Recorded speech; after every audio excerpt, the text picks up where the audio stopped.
Vamos a la entrevista de hoy. Ya está publicada en el registro oficial la ley de medicina prepagada, aprobada la semana pasada en la Asamblea. Según el oficialismo, la norma pretende precautelar los derechos de los usuarios y asegurar la sostenibilidad económica de las empresas de salud privadas.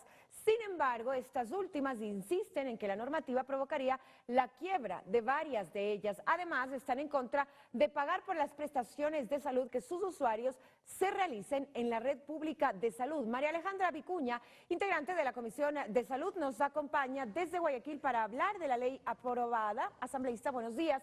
Con la ley se pretende proteger los derechos de los usuarios de la medicina prepagada, limitando así la participación y sostenibilidad de estas empresas. Esa ha sido la crítica. Bienvenida. Gracias por la invitación. Un saludo a la audiencia de Gama. Es importante dejar en claro que la ley no es contra nadie, sino a favor de todos, como lo hemos venido diciendo reiteradamente a lo largo de este proceso que ha sido una construcción conjunta.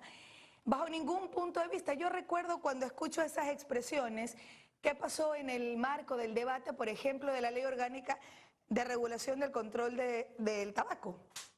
Todas las tabacaleras decían que iban a quebrar, que los pequeños productores iban a quedarse sin empleo, etcétera, etcétera. No pasó así. Lo propio dijeron las industrias dedicadas al tema de las gaseosas, por ejemplo, las cervecerías. Todos iban a quebrar cuando hubo un incremento de centavos en los productos, en una ley económica urgente. Todas las empresas iban a quebrar. Creo que lo propio están haciendo algunos sectores que no han entendido la integralidad de una normativa que pretende cubrir un vacío legal en función de garantizar el derecho ciudadano de todos y de todas. Ahora, asambleísta, el problema es que aquí nos está hablando del incremento de varios centavos, como ha ocurrido en aquellas leyes o propuestas que han nacido desde la Asamblea, que han sido aprobadas y que usted ha detallado. Aquí se trata de unas empresas que están brindando un servicio y que ahora deberán pagar ese monto a los usuarios que decidan voluntariamente hacerse atender en el IES o en la red pública de salud. No son centavos y en ese sentido esa es la preocupación. Se trata de miles de dólares.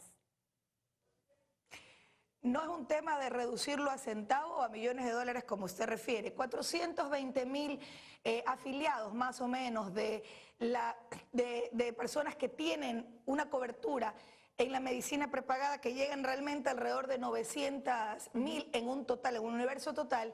Alrededor de 420.000 también, adicional a empresas de medicina prepagada, tienen la cobertura del Instituto Ecuatoriano de Seguridad Social. Y por supuesto, todos los ecuatorianos y ecuatorianas, la cobertura en la red pública de salud, fundamentalmente del Ministerio de Salud Pública. Sin embargo, alrededor de 112.000 personas el año pasado se han atendido en la red pública en lo que tiene que ver con los hospitales de la seguridad social. Esto más o menos los directivos del IES han referido que ha implicado alrededor de 71 millones de dólares. Recordemos que la orden de prelación de pagos que se puso en la ley, antes incluso del veto presidencial, establecía en la orden de prelación de pagos, obviamente, la cobertura primero, o el pago de este tipo de servicios primero en las compañías de medicina prepagada, de ahí lo que corresponde al Instituto Ecuatoriano de Seguridad Social y por supuesto de ahí el Ministerio de Salud Pública.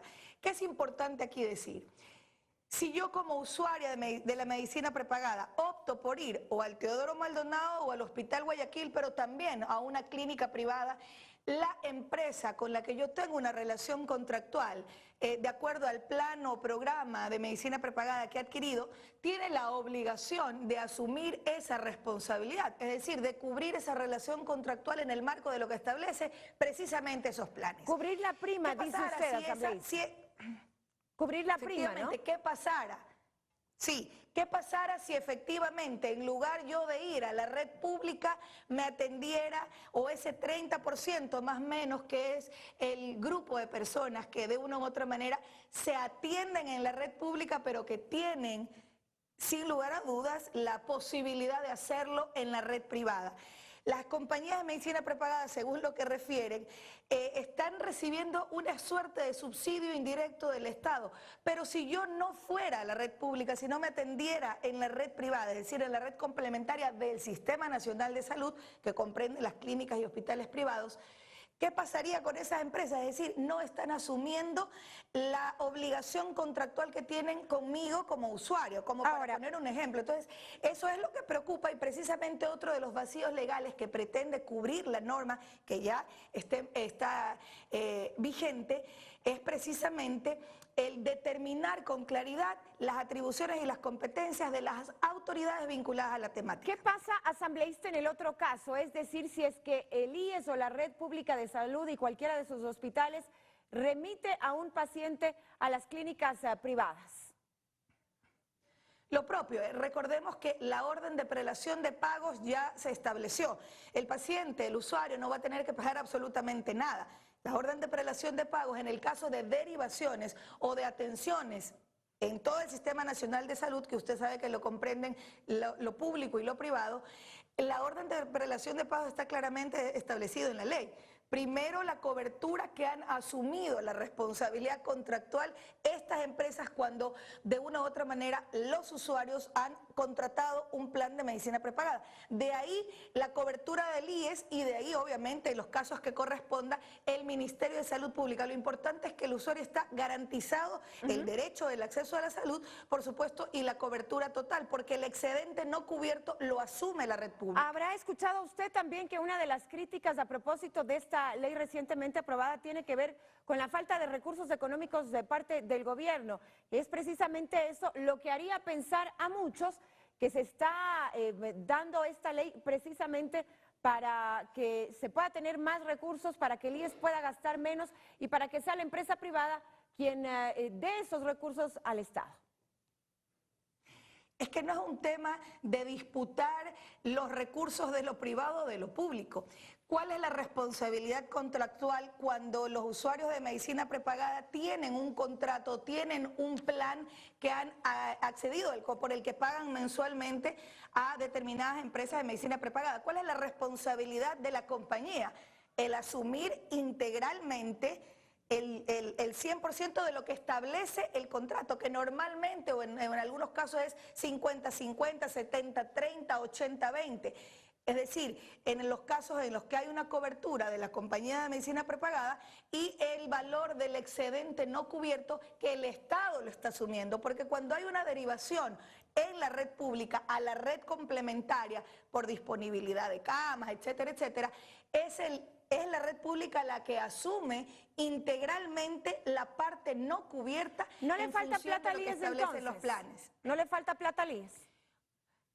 Esa no es la razón por la que se determinó esto en la ley. La orden de prelación de pagos nos parece absolutamente pertinente y de hecho ya se ha venido manejando sobre todo en el tema de derivaciones. Lo que se complementa a partir del veto de la objeción presidencial es precisamente que tanto en la red privada como en la red pública haya se asuma la responsabilidad contractual que tienen las compañías de medicina prepagada para con sus usuarios. Asambleísta, gracias por los detalles y un buen día para ustedes de la ciudad de Guayaquil. Son las 7:16. Roberto, tú continúas.